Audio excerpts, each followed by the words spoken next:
তামিয়ানার নিচে সারি সারি টেবিল, আর সেই টেবিলে সাজানো নানান পদের খাবার। সমাজের ছোট বড় সবাই একসাথে বসেছেন।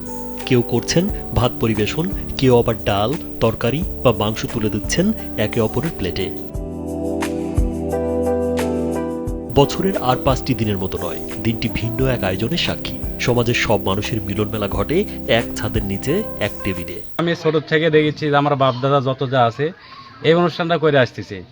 সেই পরিপ্রেক্ষিতে আজকে আমরা সেই আয়োজনটা করছি।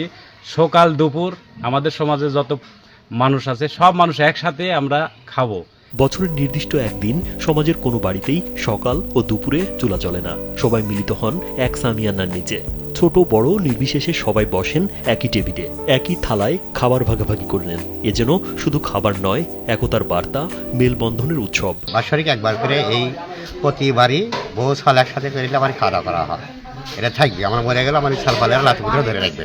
আয়োজকরা জানান, উৎসবে আগের সেই খাবারের ঐতিহ্য ধরে রাখতে না পারলেও আয়োজন করে সামাজিক বন্ধন দৃঢ় করার চেষ্টা করা হয়েছে।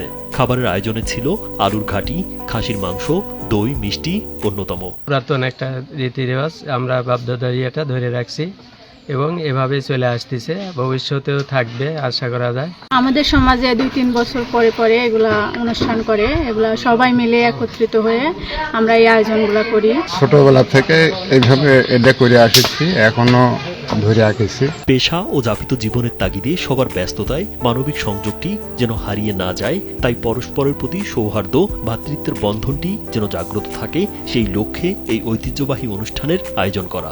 ভবিষ্যতে আরো বড় পরিসরে এই উৎসব আয়োজনের আশা আয়োজকদের। এখানে সকাল থেকে আমরা সবাই রান্না বান্না করলাম, কেউ মাছ কাটলো, কেউ মাংস কাটলো, কেউ চুলায় রান্না বান্না করলো।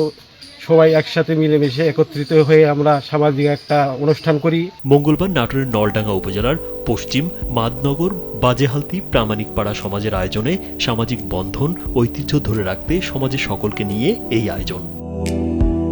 রাজীব বিশ্বাস, কালবেলা।